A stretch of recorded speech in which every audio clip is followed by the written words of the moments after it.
Good day everyone. I'm here to discuss Socrates and Plato. Socrates is all about thinking deeply about yourself. According to him, naniniwala siya na kung di mo sinusuri ang iyong sarili, ang iyong buhay, ang iyong mga desisyon o iyong mga ginagawa, even your motivation, then it's not really worth living. Ayon pa raw po kay Socrates, parang kailangan mo laging tanungin ang iyong sarili mo na, bakit ko ginagawa ito? Tama ba ito? Nakatutulong ba ito para mas maging mabuting tao ako? That constant self-questioning is super important for living a virtuous and fulfilling life. Let's move on to the topic of Plato. Plato built on what Socrates did. He thought our souls has three parts. First is mind, easy. That's a rational, logical side.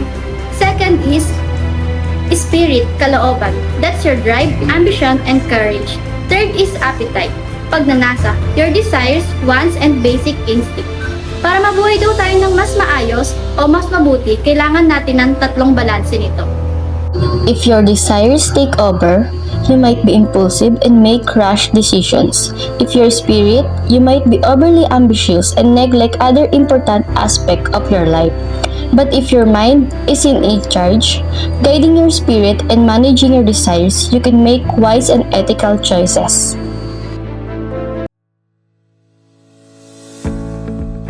So next is Saint Augustine of Hippo.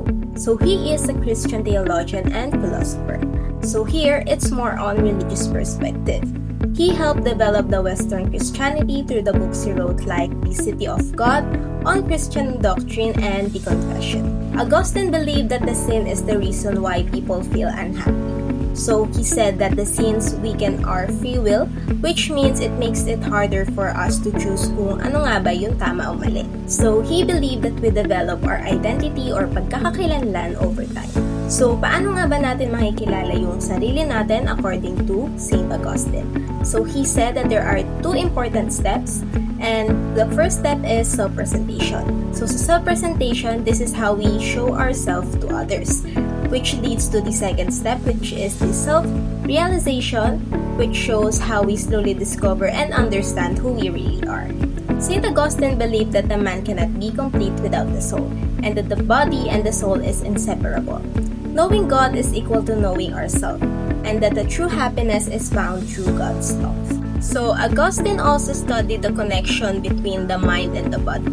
But for him, the mind is more important than the body.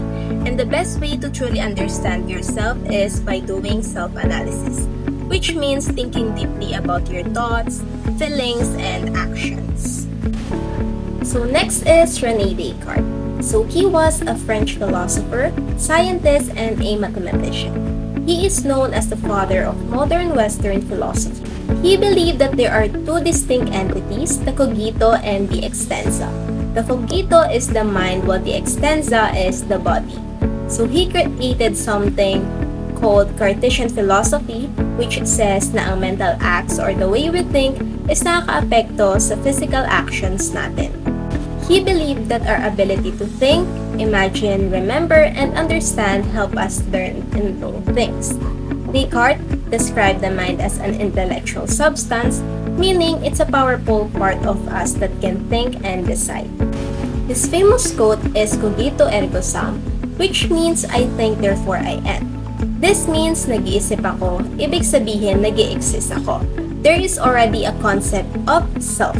When you think, that is already a proof that there is self. For Descartes, having self-awareness is very important to understand who you are. He believed that this thinking is what gives you your unique identity or personality. Now let's talk about John Locke. So sino nga po ba si John Locke? John Locke was born in 1632 in England. He is a philosopher and a physician. He lived during the time called the Age of Reason. So ano nga po ba yung Age of Reason? Age of Reason po is yung year na kung saan po ang mga tao is naniniwala na po sila based sa kanilang reasoning. Hindi po tulad dati na naniniwala lang po sila sa kanilang traditions or sa kanilang religion. Isa po si John Locke sa mga philosopher na malaki po ang contribute sa atin. At ang isa po sa kanyang brightest idea is what we call the tabula rasa, which means blank slate in Latin. So ano nga po ba yung tabula rasa? Ang tabula rasa po kasi is he believed that when a baby is born, para po silang blank sheet of paper. No ideas written on it yet. So sinasabi po here na kapag pinanganak daw po ang isang tao is wala po silang knowledge. So paano po ba nila nagiging yung knowledge? Naniniwala po si John Locke na nagiging po natin ang ating knowledge based to our experiences and to our senses in life. Kung paano po tayo nakikita po natin siya or nagkakaroon po tayo ng knowledge based sa kung ano po ang ating nakikita, nafe-feel, nalalasahan, or nahahawakan. And also, he added din po na we learn everything from our experiences and senses nga po. And Locke also talk about our personal identity. So sinasabi po dito na ang identity daw po ng isang tao ay nabibase sa kanila pong experiences or what we call our past and sa ating pong mga nalalaman. So in short term po, si John Locke po is naniniwala po siya na ang taong pinanganak po ay wala pa pong alam or wala pa pong knowledge. Nagkakaroon daw po tayo ng kaalaman based sa ating experiences and sa ating senses. And he also believed na ang personal identity daw po ng isang tao is nababase po sa ating memory at sa ating mga nalalaman sa mundo. And ayun lang po about the John Locke. Thank you. And now, let's move on to David Hume. So, sino nga po ba si David Hume? David Hume is born on 1711 in Edinburgh, Scotland. He is also a philosopher, historian, and writer. He is known as one of the great thinkers in Western philosophy. Si Hume po is tinatawag po siya the Prince of Skeptics. Bakit? Kasi po, he questioned many common beliefs, especially those about how we know things and how the mind works. Katulad lang po din po siya ni John Locke, which is they both believe that when a baby is born, is para po tayong blank sheet of paper. Na wala daw po tayong knowledge na nagiging lang po natin to through our experiences. Pero may other belief din po si David Hume, which he added po, na ang tao daw po is mas nangingibabaw po ang emosyon natin, ng ating feeling, kaysa po sa ating logic and reasoning. So ano po bang ibig sabihin nito? A lot of people daw po is mas nangunguna daw po ang pagde-decide natin sa mga bagay kasi nabibase daw po ito sa ating nafe-feel or emotionally. So kumbaga, madami po sa atin nagkakaroon ng mga impulsive decisions because of what we feel at hindi po tayo nakakapag-isip ng maayos. Meron din po siyang isang idea where he believed that we are driven more by our feelings and emotions, which he called passions, than by our logic or reasoning. So ano po ba ibig sabihin nito? So ine-explain po here na ang tao daw po is mas nangigibabaw daw po ang ating feelings and emotions sa pag-decide ng isang bagay kaysa daw po sa ating logic or reasoning natin. Kaya nga po may quote siya na reason is and out it only be the slave of the passion. So sinasabi po here na usually that our thinking are just follows for what we feel inside, hindi po kung ano po yung naiisip natin or ano po yung logic natin. He also believed that our mind daw po works like a machine. Gumagana lang daw po ito if we are conscious. At kapag unconscious naman po tayo, is hindi daw po siya gumagana. So in summary, si David Hume po believed that all of our ideas come from our experiences, katulad lang po kay John Locke. But for him po, na ang decisions daw po ng tao is more on emotionally and nafe-feel natin compared po sa ating logical or reasoning. And naniniwala siya na ang mind daw ng tao is parang machine na gumagana lang siya if we are conscious. Thank you po. Good afternoon, everyone.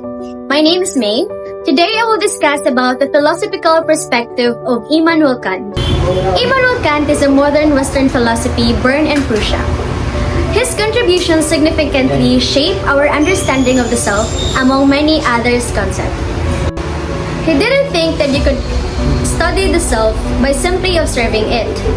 He believed that the self isn't something you can see or you can touch, but rather the thing that organizes all your thoughts and feelings into a single and understandable experience. After looking at Kant's ideas, let's explore Sigmund Freud's works. So Sigmund Freud was a neurologist in Austria. He was the one who established psychoanalysis. So, Freud believed na what motivates us is yung mga hidden deep inside our minds. So, yung unconscious part, which is yung full secret desire, yung instinct, And yung mga forgotten memories strongly affect how we feel, how we act, and how we think. So, think of an iceberg.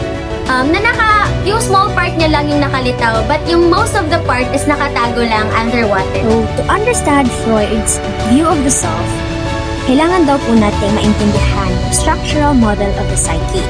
So, nag-propose siya ng 3 key components. Yung the id, ego, and the superego. So, yung the id po is yun po yung basic wants natin and desires. Yung ego naman po is yung the part of you that tries to get what you want in a realistic way. And yung superego naman po is yun yung konsensya natin. Yung part na nagsasabi sa atin kung ano yung tama at ano yung mali. So, naniniwala po si Freud na yung personality natin is a battle between our wants, our need to be realistic, and our sense of right and wrong. So, this constant struggle po shapes kung who we are and how we act. So, what we do po is often a compromise between these 3 parts. So, para kay Freud, who you are isn't fixed. So, it changes throughout your life as you deal with your inner conflicts and everything that happens to you. So, your life daw po is a story that always being updated. So, in conclusion po, Freud's ideas about the self are very different from Kant's. So, si Kant po, nakikita niya yung sarili as rational and in control. While si Freud po, nakikita niya to as a battlefield of conflicting desires and hidden forces. So, constantly changing and often chaotic. So, this inner struggle daw po deeply affects who we are and what we do. Paul Montgomery Churchland is a philosopher born in 1942 in Vancouver, Canada. He studies how the brain works and how it's connected to our thoughts and feelings. Churchland believes in materialism, which means he feels everything that exists is made of matter. According to him, our consciousness and feelings and being aware comes from brain activity. He says that the brain works like a network of many cell neurons and control each other through a special part of the brain called thalamus. As science studies the brain more, we can better understand how our body and mind work together. This helps us recognize our emotion and how different situations. He says that the brain works like a network of many cells called neurons. These neurons talk to each other through a special part of the brain cells called thalamus. Study the brain more, we can better understand how our body and mind work together. These help us recognize our emotions and how different situations affect us. In short, all helps see that the brain is the key to understanding who we are and how we feel. A person therefore lives through 2 collateral histories. One consists of what happens in and to his body, and the other consists of what happened in and to his mind. The first is public, the second is private. A person lives through 2 kinds of stories or experiences at the same time. The first story is about what happened to their body. Things like getting hurt, growing old, and moving around. This story is public, which means other people can see and know about it. The second story is about what happened inside their mind, like thoughts, feelings, and dreams. This story is private, which means only the person knows what is happening inside their mind. So we have 2 histories, one that everyone can see, the body, and the one that person knows about, the mind. Both are important part of who we are. Gilbert Ryle was a British philosopher born in 1900s in Britain, England. He was known as a behaviorist, which means he studied how people behave and act. One of his famous idea is called the ghost and machine. Ryle believed that to understand the mind, we should look at what people do, their action and behavior, because mental experience show themselves in how we behave. In his book, The Concept of Mind, published in 1949, Riley explained that a mental state like thoughts and feelings cannot be separated from physical state, like what the body does. He said that every person has two parts, a physical body and a mind that is not physical. These two parts work together while we are alive. This means that the mind works inside the person. Riley pointed out that the body follows the law of nature, like a machine working according to rules. But the mind is private. It cannot be seen or measured by others and does not follow the same rules as the body. Good day everyone, I'm Rainer Luna and I'm here to discuss about Merleau-Ponty. Merleau-Ponty, a French philosopher, wrote the book of Phenomenology of Perception in 1945. He expounded his thesis on the primacy of perception, where he revealed how the body is central to one's perception. So this means that our perception, how we experience the world through our senses, is not merely a passive reception of information, but actively shapes our understanding of ourselves and the world. It's not just what we see, but how we see it that matters. So as an existentialist, Merleau-Ponty argued that perception is the determinant of one's consciousness. It is our prejudice that creates the perception that we have in our mind. It is the primacy of perception where Merleau-Ponty said that there is harmony between what we aim and what is given, between intention and performance. The same provides an explanation as to Merleau-Ponty's claim that consciousness is primarily not a matter of I think that, but of I can.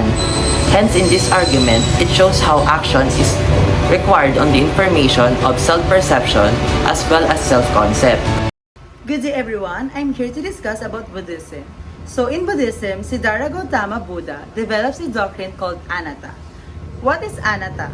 Anatta, defined as no self or principle that nothing is permanent and no independent entity. In Buddhism, dukkha is also mentioned, meaning suffering and challenges in our lives. Lastly, anicca is also mentioned in Buddhism, meaning everything in our life is not permanent or everything is changing. So let's go back to the word no self. The word self is actually a collection of changing of mental and physical process. Here are the 5 physical and mental process, also known as the 5 principles of Buddhism. Number 1 is form, or called as rupa. Here it tackles about physical body and 5 senses. Number 2 is sensation. Here it tackles all our feelings and sensation in our lives. Number 3 is perceptions. Here we recognize and interpret all information in our lives. Number 4 is mental formation. Here it tackles all our thoughts, emotions, and tendencies that shapes our experiences. Last is consciousness. This is an ability to respond and adapt the world around us. First, let's tackle the Taoism. Ang Taoism ay galing sa teachings ni Lao Tzu, and one of the things he said that really stuck with me was, knowing others is wisdom, knowing yourself is enlightenment. Ang ibig sabihin nito ay matalino ka kapag naintindihan mo ang ibang tao, pero mas malalim ang pag-unlad nito kapag kilala mo na talaga ang iyong sarili. Pero mahirap itong gawin kasi sabi ni Lao Tzu, kailangan ng pagkilala sa sarili ay kailangan ng lakas at tapang. So, next discussion is Confucianism. Ang Confucianism ay nagmula kay Confucius at ang focus nito ay formation of ourselves o kung paano natin mabubuo ang sarili nating pagkatao. Pero hindi sapat na meron tayong ganito. Kailangan natin itong i-practice dahil ang ayaw ni Confucius na sa mga taong tamad na kailangan natin gumawa sa araw-araw ng mabuti upang maabot natin ang sarili nating pagkatao.